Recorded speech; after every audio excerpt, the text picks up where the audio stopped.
Okay, everyone, I'm excited. Today we're going to start ear training, and I like to think of this as practical ear training for guitar players mostly. You don't need a keyboard sitting next to you in order to do this. All you need is what's already in your hands, and I'm going to show you how to start to train your ears so you can hear intervals, you can start to make out the notes that are inside of chords.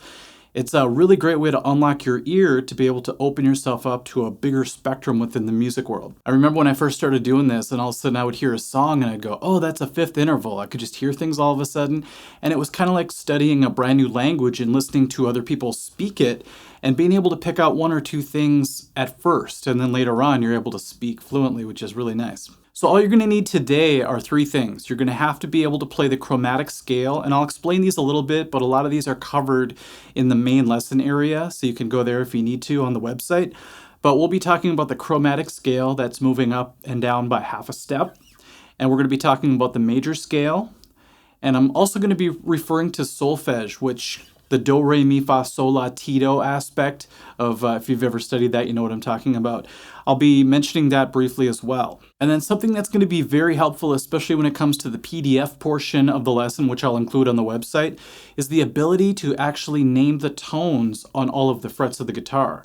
So if you have difficulty with that, it's not the end of the world, but it would be very helpful so that we're able to spell out these intervals that we're going to do today and not just do the listening portion. You want to be able to do both.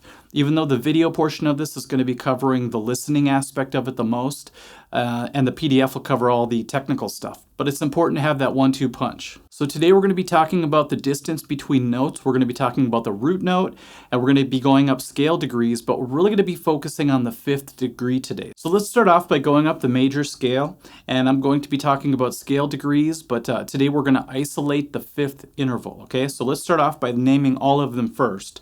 So let's just do the open A string, the open 5th string. Let's go to the 2nd fret for the B note. It's going to be our 2nd interval. Let's go to the 4th fret, which is C sharp. That's our 3rd interval. 5th fret is going to be the D note, which is the 4th interval. 7th fret is E, and that's going to be the 5th. So remember that one because we're coming back to it. Let's go up a whole step to the 9th fret. That's going to be the 6th interval, the 6th degree of the scale. Let's go to the 11th fret, which is going to be the G sharp, which is the 7th. And then we're at the octave, which is the double dots here in this case, A again. And that is our octave, like I said. So you hear the do, re, mi, fa, sol, la, ti, do in there. So let's go up until we hit that 5th interval again. So we're going to go A, B, C sharp, D, E. 1, 2, 3, 4, 5. Now, a lot of people ask, why would you start with the 5th interval? Shouldn't you maybe do the 2nd, kind of go in order? The 5th interval is so important because we play power chords a lot when we start off on guitar, so we do stuff like. When you play those two notes together, we're actually playing a 5th interval, also known as a power chord. It has a very bold sound to it, doesn't it? It's a bit transparent as well. It's not as jumbled up sounding or busy sounding as if I were to go like this. Hear the frequencies sound like they're fighting each other a little bit. When you do a 5th interval, it has a pleasant sound to it. I will also be referring to the 5th as a perfect 5th today, and we'll talk more about the theoretical side of it in lessons to come. So let's go back to the open A string. Play the major scale till we get to the 5th interval. Play them separately, A, 5th interval, E, and really listen to the difference between the two notes.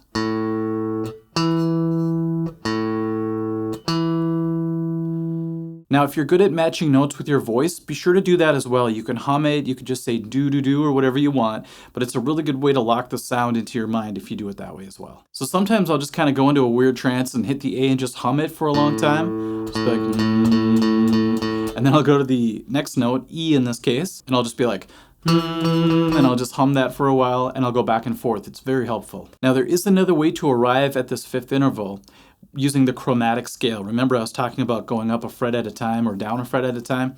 If you want to, we can count up from the open A to the next fret, which is the 1st fret, and that's going to be A sharp. Next fret is B, then C, C sharp, D, D sharp, E.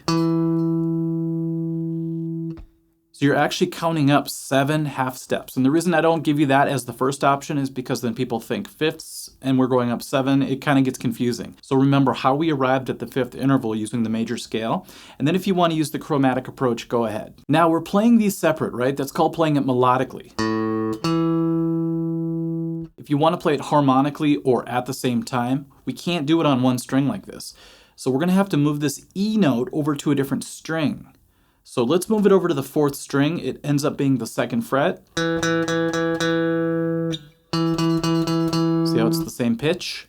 Now we can hit the open A string and the brand new E note at the same time. Look what we have, an open A power chord, also known as an A5. Now you're going to know why.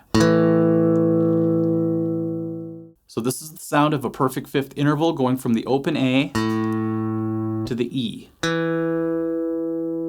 You can also play it in reverse if you want to, so you could start with the 5th interval, E, and then go to the open A, root note underneath it.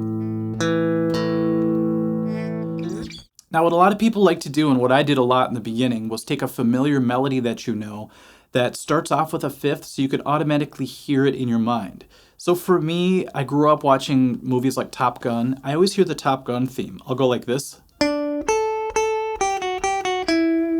So that melody is very familiar to me. So whenever somebody hits a note, let's say I just go randomly to G, and I have to name the 5th above it, I could just sing in my head or out loud the Top Gun theme. And I hear do do do do do do do do. So it's easy for me to just go.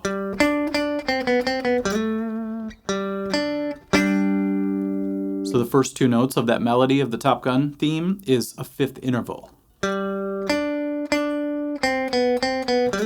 Then there's other ones added to it after that. Some people use Twinkle Twinkle Little Star. That's a kid song that a lot of people already have in their minds, so it's very helpful. So let's say I'm just playing F. I'm just jumping around a lot. And you could think Twinkle Twinkle Little Star from here.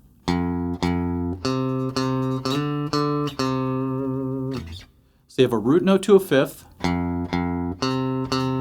Then it goes to a 6th, but we won't worry about that today. So that's going to be very helpful when you want to be able to just sing or imagine what a 5th sounds like above whatever root note you're talking about. Let's do some random ones. Let's go to the 5th string again, 3rd fret, which is C. You can use Top Gun, you can use Twinkle Twinkle Little Star, whatever you want. Here we go.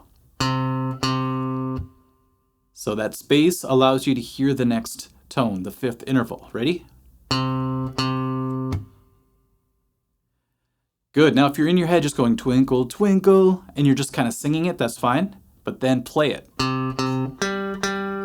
So what I like to do is I like to play the first note, hear it, sing it if you want, in your head or out loud, and then confirm it by hitting the 5th interval.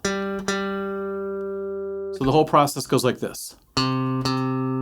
Imagine it, hum it, play it, and you're good. You could use the major scale approach if you are having trouble just imagining a melody. For example, you could hit the C. To get to the 5th, you could go do, re, mi, fa, so if you want to. And then you'll know what the 5th sounds like. But there's a lot more steps involved in doing that than just imagining a melody. But that's possible. You could go backwards as well. So that acts as like a ladder to get you from one tone to the next, both directions. Another thing we're going to do to really unlock our ears is, for example, let's play the G note on the 6th string. You should kind of be able to hear the D maybe in your mind.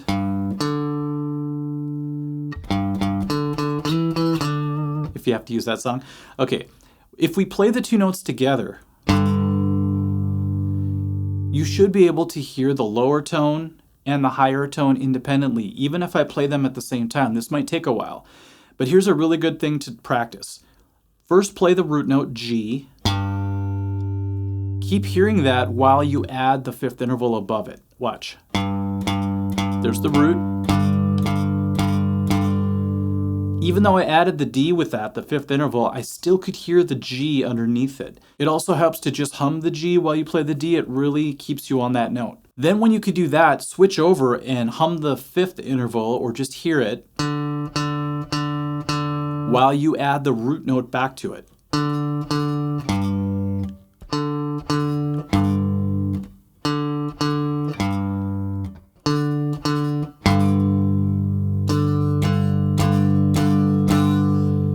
Did you find that that was easier than the other way around? The higher note always seems to stand out to me as well, and to a lot of people, so I'll just assume that worked for you. So it's a really good thing to practice to do both the tones like that. So in the challenge song, what I'm having you do is this. I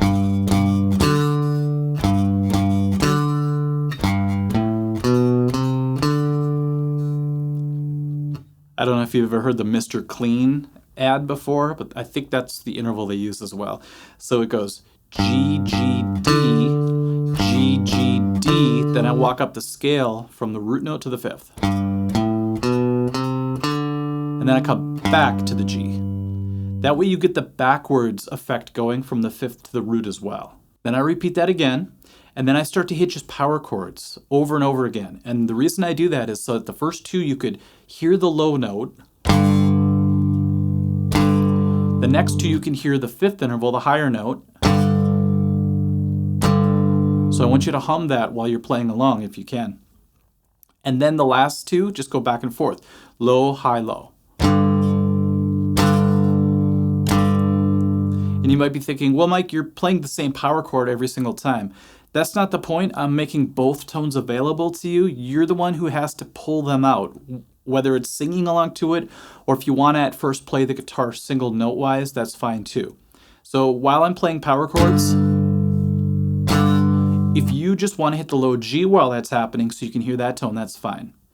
If you want to switch to the D just to hear it, that's fine as well. So it's kind of a flexible way for you to do what you need at the moment. Now, when it comes to the PDF that's going to be on the website, what I really want you to do is focus on the theory aspect of fifths. So we're going to have, for example, the G note as the root. What's the fifth above that? We already know it's the D because of this video. And that's going to be cemented in your brain over time. So you're going to have this really great grasp of the notes you're playing when it comes to fifths. Now, halfway through the challenge song, we jump to another root note. So all we're going to do is we're going to jump over to the fifth string, third fret, that's C. And then our fifth becomes, if you don't already know it's G, that's okay, because over time you'll know that G is a fifth above C. And I do the exact same riff for the C as I did for the G earlier. So it's going to be.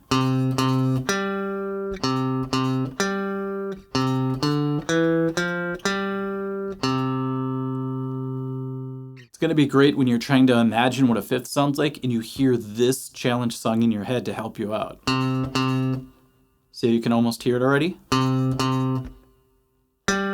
Hopefully your mind heard that. So if some of this seems a little confusing, don't worry about it. What I recommend is go to the challenge song that's attached to this lesson, or it's right after this lesson, I should say, on the website.